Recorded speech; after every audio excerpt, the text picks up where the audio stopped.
You do not have to be a fan of Conor McGregor to enjoy this next clip. What was my man doing? I really consider Conor to be a super athlete. He is one of the best UFC fighters of all time. But yeah, it just goes to show you that baseball, it's a whole lot harder than people make it out to be. What's going on, everyone? It's Fuzzy. Welcome back to yet another MLB recap. We have a lot to talk about today, so if this is your first time on the channel, don't be afraid to hit that subscribe button, as well as use code Fuzzy on SeatGeek if you're going to any baseball games anytime soon. Joey Gallo is on fire lately, and same with the St. Louis Cardinals. And then also, I want to talk about Austin Reilly. Could he get some MVP votes?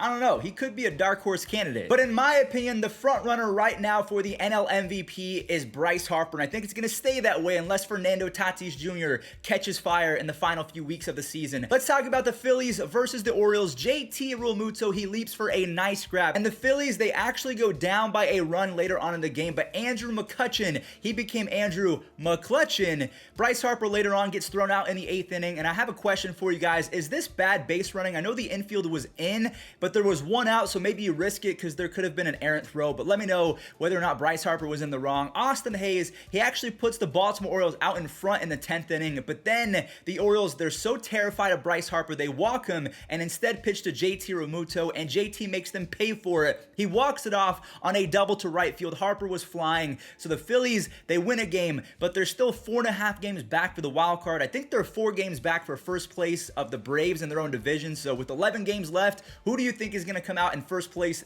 between the Braves or the Phillies? Speaking of the Braves, let's go ahead and talk about them because they faced off against the Diamondbacks, and I am so happy that I invested in Austin Reilly before the season started. He hits a 2-run shot for his 30th home run. Again, this guy is playing like an MVP both defensively and offensively. He's one of the most underrated players in baseball because he was not that great in 2020, and also he didn't really end 2019 all that best. Ozzie Albies, he smacks homer number 29, and Soler, this guy has such easy opposite field power. He now has 11 home runs and an almost 130 OPS plus with the Atlanta Braves. The Braves staff only allows 1 earned run the entire game, and Dansby Swanson adds an insurance run later on. So the Braves, they win easy 6-1. They are 3 games ahead for the first place spot in the NL East. So I thought it was 4. It's actually only 3 games over the Phillies. The Cardinals refuse to lose. They beat the Brewers 2-1, so it was a very low-scoring game. Tyler O'Neill had a sac fly. That was the lone run for a while as Jake Woodford, he showed up. 5 shutout innings with 5 strikeouts, only 1 walk, and Brandon Woodruff,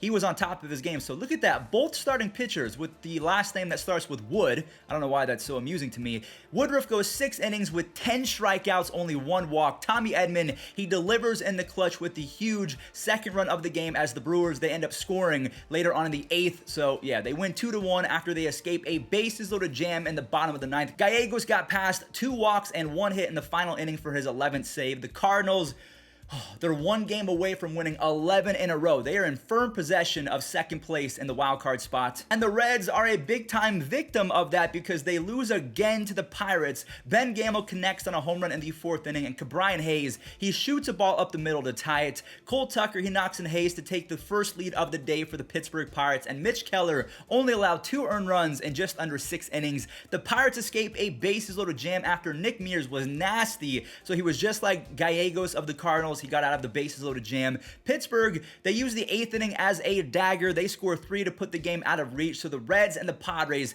have both been playing like booty as of late. And also, I don't know why I moved the Padres down, but we're going to talk about them because, yeah, Tatis and Manny, they apologized. So they were facing off against the Giants yesterday. Now, before we show the highlights, I do want to show Tatis and Manny speaking out after they got in a little scuffle in the dugout a few days ago. This is my little brother. You know, we're here to always be together, and we're always going to be together no matter what. We got a lot of years here, you know, moving forward. So, you know, at the end of the day, it's glad we happened. I feel like that's bring us stronger. You know, when you go inside and you talk about it and you analyze it.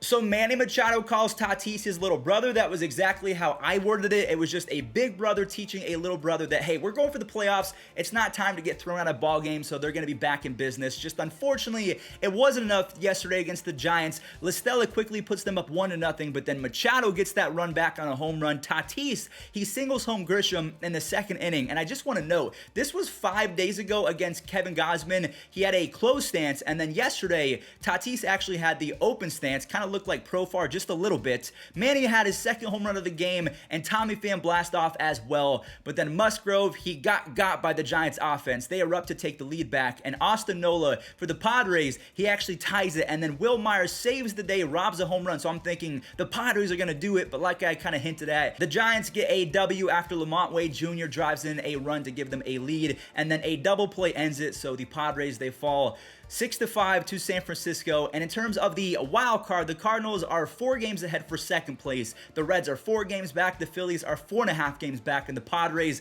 it's getting close because there's about 11-12 games left. They're 5 games back. All right, let's go ahead and move on to the American League wild card race, which is even crazier. The Jays faced off against the Rays yesterday. And before we talk about the highlights, check out this clip of Kevin Kiermaier from the game before sliding into home. And he stole the game plan sheet from the catcher Alejandro Kirk. Now, I don't know if you can consider this stolen because it dropped right in front of him, but the Jays ended up getting upset because they asked for the sheet back, but then the Rays said, no, finders keepers, we're going to go ahead and hold on to this. And that's where I have a problem. Like, just give it back. I mean, maybe Kevin Kiermaier needs it because he's that bad at hitting.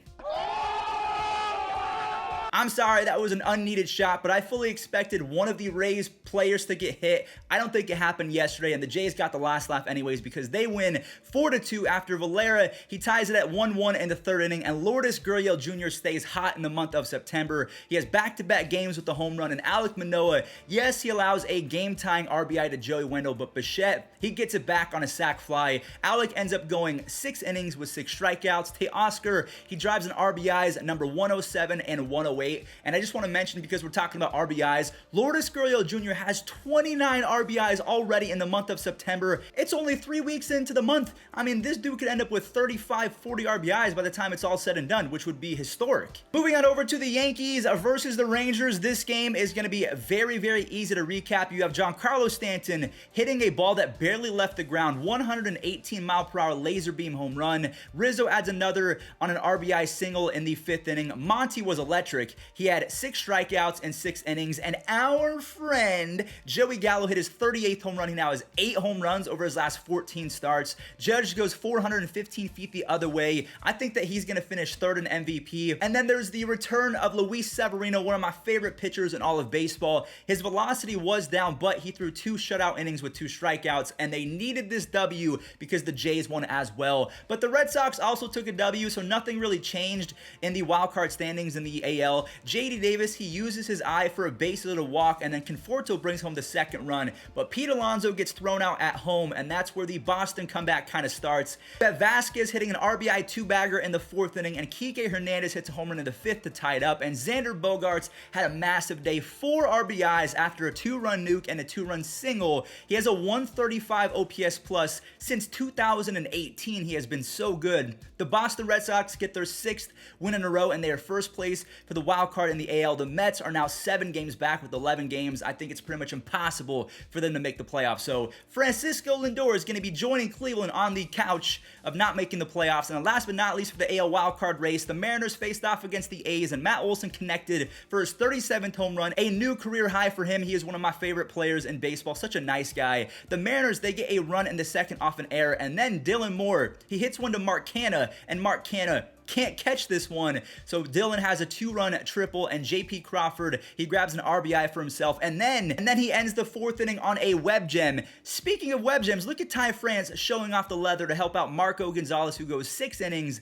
and JP Crawford, just for the cherry on top, hits a home run in the 9th inning. So the Mariners, they win 5-2. Now, they started the season 3-4 against Oakland, and now they're 10-4, so they've won 7 consecutive games. Now, the only problem is for the Mariners, every top team for the wild card won yesterday. So the Boston Red Sox still in first, the Jays still a half game ahead of the Yankees. Now the A's do lose a game, so they're tied at 3 games back along with the Mariners. So let's go ahead and recap the final games real quick. The Dodgers faced off against the Rockies, and this was a back and forth game all the way. Fast forward to the 6th inning with Max Muncy. He doubles in Trey Turner, and this guy is so silky smooth. He has yet another slide into home where he just kind of glides like he's on ice. Max Muncy scores on a sac fly, only to have Colorado tie it right back up. This one needs extra innings where Pujols, he delivers and drives in Gavin Lux. He is so close to getting back up to a 100 career WAR. He was so bad with the Angels that it dipped down to 99.4, but he's so close, only playing versus lefties because he's still elite. The Dodgers are 9-1 in their last 10 games and just one game back of the Giants.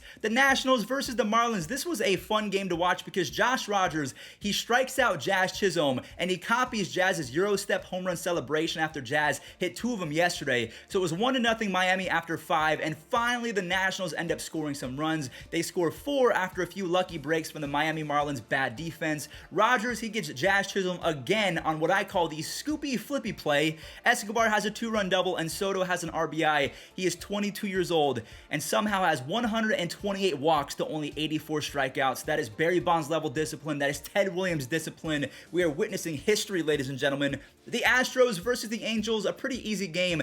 Kyle Tucker turns on a pitch for his 27th home run. He has a whopping 145 OPS plus after breaking out in 2020. Aledmus goes back-to-back, and that was right before Altuve belts a 2-run home run for his 29th. Aledmus has a 3 RBI day. Martin Maldonado has a home run in back-to-back games, and Houston ends up with 10 runs. Now let's talk about Shohei real quick because he's been slumping. He breaks out one quick time for his 45th home run, and please get hot, Shohei. We all want you to win the MVP, but I guess that Vlad Jr. is kind of creeping up on them. And one quick note about the Astros, they have 7 hitters with the WRC plus above 120. That is nutty. The Tigers, look at them playing really good baseball against the White Sox. Even though the Sox go up 2-0, the bad man, he came in clutch with 2 RBI singles to tie it up, and Nico Goodrum, he grabs the lead in the 7th as Victor Reyes, he secures 4 base hits and has a 2-run double later on. The Tigers, they've won 4 games in a row, and they play better versus the elite teams. The Tigers, since June 14th, actually have a better record than the White Sox.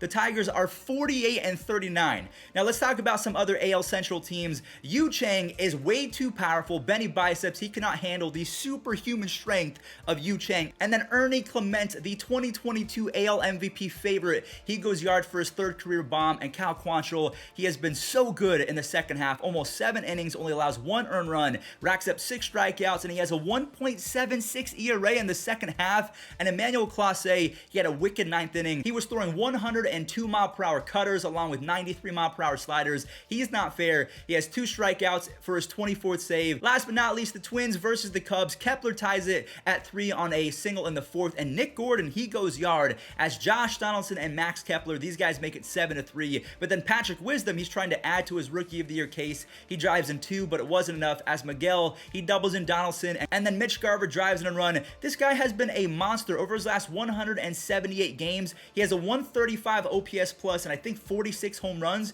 The guy's been so good. All right, everyone, well, that does it for today's MLB recap. Thank you all so much for watching. Let me know your wildcard predictions in the comment section down below. Who's going to win MVP? Who's going to win Cy Youngs? All that good stuff. Remember to use code Fuzzy if you're going to any last-minute baseball games, and enjoy this day in MLB history. I have a feeling that something crazy happened. Here's the pitch to Willie. Swung on, hit deep to left. That one is way back, way back, way back. Well, that's goodbye. Number 600 for Willie Mays. A standing ovation here in San Diego for Willie.